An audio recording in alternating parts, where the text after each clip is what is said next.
Hello class. Let's start chapter number 6, verbs. Verb मतलब क्रिया. A verb is a word that expresses an action or states what a person or thing is or what a person or thing possesses. Verb का मतलब क्या होता है? क्रिया. एक verb वो शब्द होता है जो किसी भी क्रिया या किसी भी कर्म को दर्शाता है या फिर बताता है कि एक व्यक्ति या वस्तु क्या चीज पोजेस करती है, मतलब उसके पास क्या चीज है. For example, I go to school every day. मैं रोज विद्यालय जाता हूँ. यहाँ पर क्रिया क्या हो रही है? विद्यालय जाना. तो therefore go is verb. We do our homework. हम अपना गृह कार्य करते हैं. तो यहाँ पर क्रिया क्या है? गृह कार्य करने की. So do is verb. A verb in a sentence may consist of one word, two words or more than two words. एक वाक्य में एक क्रिया एक शब्द भी हो सकती है, दो शब्द भी हो सकती है या फिर दो से ज्यादा शब्द भी हो सकते हैं. For example, Virat plays nice shots. Virat अच्छे शॉट खेलता है, मतलब यहाँ पर क्रिकेट की बात हो रही है तो विराट अच्छे गेंद मारता है. Verb consist of one word. यहाँ पे क्रिया क्या है? सिर्फ एक है, plays. Then we have done our homework. हमने अपना गृह कार्य कर लिया. यहाँ पर क्रिया क्या है? दो, have and done. Let's learn about kinds of verbs. Verbs are of two kinds, transitive and intransitive. Verbs दो तरीके के होते हैं, ट्रांजिटिव और इंट्रांजिटिव, मतलब अकर्मक क्रिया और सकर्मक क्रिया. Transitive verbs, verbs that require an object to complete their meaning fully are called transitive verbs. जो भी क्रिया शब्द जिनको एक ऑब्जेक्ट की जरूरत होती है अपने अर्थ को पूरा करने के लिए, उसको हम ट्रांजिटिव वर्ड्स कहते हैं. जैसे Nisha has eaten an apple. निशा ने एक सेब खाया. सिमरन ड्रू अ पिक्चर. सिमरन ने एक चित्र बनाया. तो यहाँ पर एप्पल और पिक्चर ये दोनों क्या है? ऑब्जेक्ट है. तो यहाँ पर क्रिया को अपना मतलब पूरा करने के लिए, हैज ईटन या ड्रू, अपना अर्थ पूरा करने के लिए एक ऑब्जेक्ट की आवश्यकता है. उनको हम ट्रांजिटिव वर्ड्स कहते हैं. In the above sentences, the highlighted verbs are all transitive verbs.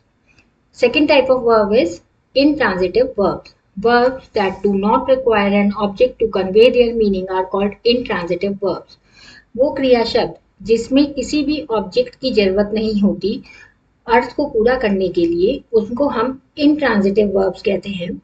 जैसे नेहा एट. नेहा ने खाया. शिवम रैन. शिवम भागा. तो यहाँ पर एट और रैन ये दोनों क्या है? Intransitive verbs. Some verbs can be used both as transitive and intransitive. कुछ वर्ब्स जो कुछ क्रिया शब्द होते हैं वो ट्रांजिटिव और इंट्रांजिटिव दोनों तरीके से यूज कर सकते हैं. जैसे रोहिणी रैन स्लोली. रोहिणी धीरे दौड़ी. ये है इंट्रांजिटिव क्योंकि यहाँ पर कोई ऑब्जेक्ट नहीं है. रोहिणी रैन अ रेस. रोहिणी रेस में, दौड़ में दौड़ी. तो यहाँ पर रेस जो है ऑब्जेक्ट है और रैन is transitive verb. Exercise, underline the verbs in the following sentences, write whether they are transitive और intransitive. Megha sang a song. Megha ने गाना गाया. मेघा ने क्या गाया? गाना. तो सॉन्ग जो है एक ऑब्जेक्ट है और sang वर्ब है. तो यहाँ पर कौन सा वर्ब हुआ? ट्रांजिटिव वर्ब, क्योंकि यहाँ पे एक ऑब्जेक्ट का यूज हुआ है. Father laughed. पिताजी हंसे. यहाँ पर कोई ऑब्जेक्ट यूज नहीं हुआ है, therefore it is intransitive verb.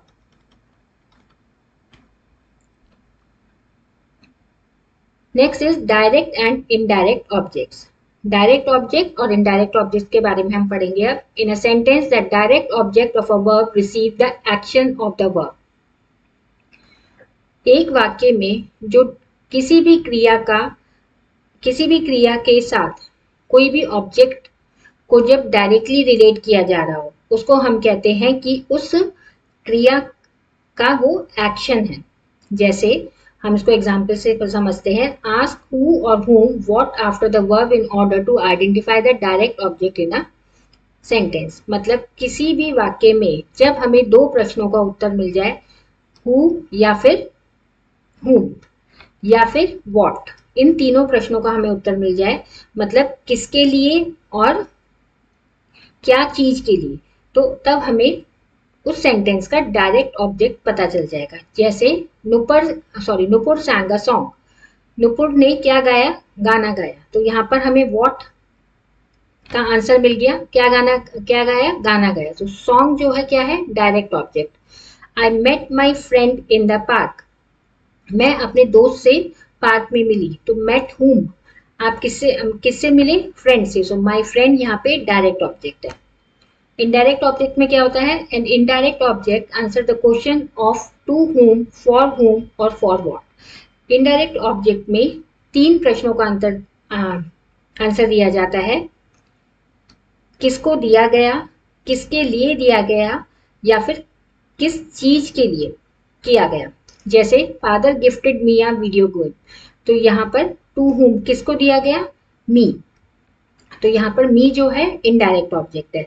Rohit sent his teacher N email, Rohit ने अपने टीचर को एक मेल भेजा। तो यहाँ पे टू हुम का हमें आंसर मिल रहा है, किसको भेजा, हिज टीचर। तो his teacher is indirect object. Sometimes verbs are followed by 2 objects. The first object is the indirect object, is usually a person or a group of people, and the second object, the direct object, is usually a thing. Such sentences have this structure: subject, verb, indirect object and direct object. कभी कभी किसी भी वाक्य में क्रिया के साथ 2 objects का यूज होता है। पहला जो ऑब्जेक्ट यूज होता है वो इनडायरेक्ट ऑब्जेक्ट होता है, और जो दूसरा ऑब्जेक्ट यूज होता है वो सेकेंड ऑब्जेक्ट, उसको हम डायरेक्ट ऑब्जेक्ट कहते हैं। जो सेंटेंस का स्ट्रक्चर होता है उसमें सबसे पहले कर्ता, फिर क्रिया, फिर इनडायरेक्ट ऑब्जेक्ट और फिर डायरेक्ट ऑब्जेक्ट। फादर बॉट मी अ साइकिल, फादर ने मेरे लिए साइकिल खरीदी या मुझे साइकिल खरीद के दी। तो यहाँ पर वर्ब क्या है, बॉट। टू होम का आंसर कहाँ से मिलेगा, हम मी। तो जब हमें टू होम का आंसर मतलब किसके लिए खरीदी, मेरे लिए, तो यहाँ पे मी क्या है, इनडायरेक्ट ऑब्जेक्ट, और क्या खरीदा मतलब व्हाट का आंसर हमें मिल रहा है बाइसिकल से, कि क्या खरीदे। तो bicycle is a direct object. Sometimes the indirect object comes after to or for, such sentences have this structure. कभी कभी जो इनडायरेक्ट ऑब्जेक्ट होता है वो टू या फॉर के बाद में आता है। तो उस वाक्यों का क्या स्ट्रक्चर होता है, सब्जेक्ट, वर्ब, फिर डायरेक्ट ऑब्जेक्ट, फिर प्रपोजिशन और फिर इनडायरेक्ट ऑब्जेक्ट। यहाँ पर वाक्य के साथ फिर क्रिया, फिर डायरेक्ट ऑब्जेक्ट आता है, फिर प्रपोजिशन आता है और फिर इनडायरेक्ट ऑब्जेक्ट आता है। Underline the objects in the following sentences, write whether they are direct objects और इनडायरेक्ट ऑब्जेक्ट। इन सेंटेंसेस में हमें अंडरलाइन करना है डायरेक्ट या indirect object. She wrote the poem, उसने एक कविता लिखी। तो उसने क्या लिखी, तो हमें व्हाट का आंसर मिल रहा है, पोएम। तो यहाँ पे पोएम क्या है, एक डायरेक्ट ऑब्जेक्ट है। Second is I sent her an email, मैंने उसको एक ईमेल भेजा। किसको भेजा मतलब टू हुम, तो हर क्या है, indirect object. Read the following sentences. Rahul is my classmate, Rahul मेरा सहपाठी है। इट बिकेम वेरी कोल्ड, बहुत ठंड हो गई। The highlighted words in the above sentences are all verbs, ये जो हाईलाइटेड वर्ड्स हैं ये दोनों क्रिया हैं।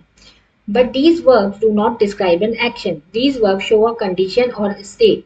These verbs can not convey their meaning fully without appropriate words or phrases to complete the predicate. Such verbs are called linking verbs. यहाँ पर is, became, ये सब क्या है, linking verbs हैं।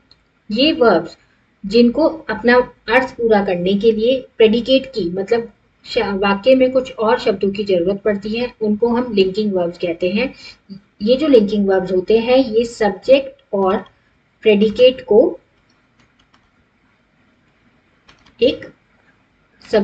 प्रेडिकेट को जोड़कर वाक्य को एक अर्थ देते हैं। जैसे the most common linking verb is the verb be, जो सबसे कॉमन लिंकिंग वर्ब है वो है be. Be form of verb में कौन कौन से आ गए, am, is, are, was and were. Other frequently use linking verbs are, और कुछ दूसरे लिंकिंग वर्ब्स हैं, become, seem, appear, feel, smell, ये सब लिंकिंग वर्ब्स हैं। It seems a good idea, ये एक अच्छा आइडिया लगता है। शी फील्स टायर्डनेस, वह थकी हुई दिखती है। So seems and feels are linking verbs. Underline the linking verbs in the following sentences. The old man looks tired, बूढ़ा आदमी थका हुआ दिखता है, तो यहाँ पर looks is linking verb. The pilot was her friend, यहाँ पर वॉज लिंकिंग वर्ब है। The little girl looks pretty, छोटी लड़की सुंदर दिखती है, looks is linking verb. I felt better after having a shower, मुझे अच्छा लगा शॉवर लेने के बाद, so having is a linking verb. He remain silent for the whole day, वो चुप रहा पूरे दिन के लिए, तो remain it's linking verb. Next is auxiliary verbs. The auxiliary verbs are helping verbs. They are used with the main verbs to make sentences. जो auxiliary verbs होते हैं उनको हम helping verbs भी कहते हैं, उनको मुख्य क्रियाओं के साथ यूज किया जाता है वाक्य बनाने के लिए। कुछ auxiliary verbs हैं is, am, are, do, does, did, can, may, will, shall, ये सब auxiliary verbs हैं। Sometimes auxiliary verbs can also be used as main verbs. कभी कभी auxiliary verbs को हम मुख्य क्रियाओं के रूप में भी यूज करते हैं। auxiliary verb दो तरीके के होते हैं, primary auxiliaries and modal auxiliaries. Primary auxiliaries, there are three primary auxiliaries, be, do and have.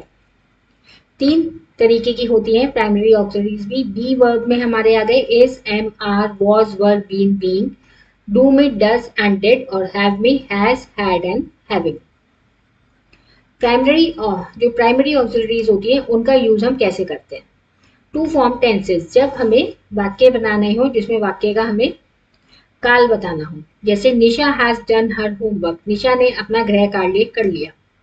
Madhu was reading a story book, Madhu एक कहानी की किताब पढ़ रही थी, तो यहाँ पर वॉज क्या बता रहा है? एक टेंस बता रहा है कि कहानी की किताब पढ़ रही थी, मतलब वो भूतकाल में कहानी की किताब पढ़ रही थी। तो टेंसेस फॉर्म करने के लिए भी इनका यूज होता है। टू फॉर्म नेगेटिव, जब हमें किसी नेगेटिव सेंटेंस को बनाना हो, जैसे he does not tell lies, यहाँ पर नॉट से पहले हमने क्या यूज किया है? ऑक्सिलरी वर्ब डज, वह झूठ नहीं बोलती। We did not leave the place, हमने जगह नहीं छोड़ी थी, तो यहाँ पर नॉट से पहले डिड यूज हुआ है। टू फॉर्म क्वेश्चन, जब प्रश्न बनाने हो, have you ever visited the Taj Mahal, क्या तुमने कभी ताजमहल देखा है? तो यहाँ पर हैव जो है क्वेश्चन बनाने के लिए यूज किया गया है। डू यू नो हर, क्या तुम उसे जानते हो? To form the passive voice, जब हमें पैसिव वॉइस में कुछ लिखना है, mango was eaten by Ashu, Ashu के द्वारा आम खाया गया। The thieves have been arrested, चोरों को पकड़ लिया गया, तो यहाँ पर पैसिव वॉइस में लिखने के लिए ऑक्सिलरी वर्ब यूज हुए हैं। The primary auxiliaries such as is, am, are, was, were, do, does, has, have, had can also be used as main verbs. इनको main verbs की तरह भी यूज किए जा सकते हैं, जैसे we have a big building, my uncle has a new car, he was present in the meeting. Circle the auxiliary verbs in the following sentences. Mention whether they are used as main verbs or auxiliary verbs in the sentences. In sentences में हमें auxiliary verb को sentence underline करना है और हमें बताना है ये मेन वर्ब की तरह यूज किए गए हैं या फिर ऑक्सिलरी वर्ब की तरह यूज किए गए हैं। They have finished there project, उन्होंने अपना प्रोजेक्ट खत्म कर लिया। तो यहाँ पर जो हैव है वो कैसे यूज किया गया है? वो एक ऑक्सिलरी वर्ब की तरह यूज किया है, क्योंकि जो मेन वर्ब है वो क्या है? Finished. We are going to Delhi next week, हम अगले हफ्ते दिल्ली जा रहे हैं, तो यहाँ पर आर क्या है? ऑक्सिलरी वर्ब, क्योंकि जो मेन वर्ब है that is going. He does his work honestly, वह अपना काम ईमानदारी से करता है, तो यहाँ पे डज जो है वो मेन वर्ब है, क्योंकि और कोई वर्ब यूज नहीं हुआ है।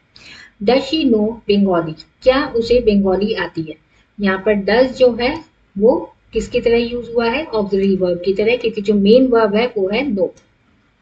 सुमन is eating her breakfast, Suman अपना ब्रेकफास्ट खा रही है, सुमन अपना नाश्ता कर रही है। सो ईटिंग क्या है? मेन वर्ब है, और इज क्या है? ऑक्सिलरी वर्ब है। We do not go to school on Sunday, हम रविवार को विद्यालय नहीं जाते हैं, तो मेन वर्ब है गो और डू क्या है? Auxiliary verb. Lily has a pet dog.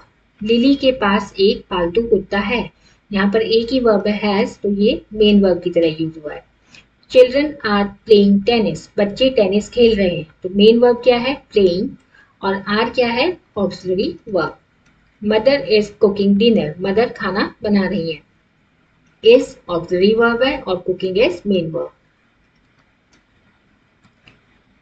Let's revise the chapter. A verb is a word that expresses an action or states what a person or thing is, or states what a person or thing possesses.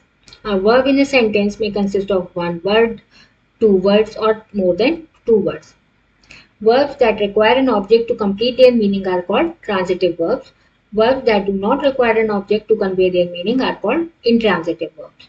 In a sentence, the direct object of a verb receives the action of the verb. An indirect object answers the questions of whom, or for what.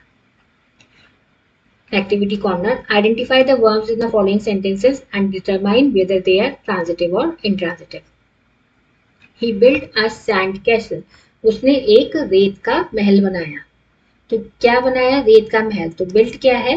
Transitive verb. सारा bought a new laptop. सारा ने क्या खरीदा? एक नया laptop. तो ये bot है transitive verb. The glass broke suddenly. Glass अचानक से टूट गया। तो ब्रोक है intransitive verb. The fire fighters rescued the people. Fire fighters ने किनको बचाया? लोगों को। तो rescued is transitive verb. My friend studied in Australia. मेरा दोस्त ऑस्ट्रेलिया में पढ़ता है। कहाँ पर पढ़ता है? ऑस्ट्रेलिया में। So studied is transitive verb. This chapter ends here. Thank you for watching.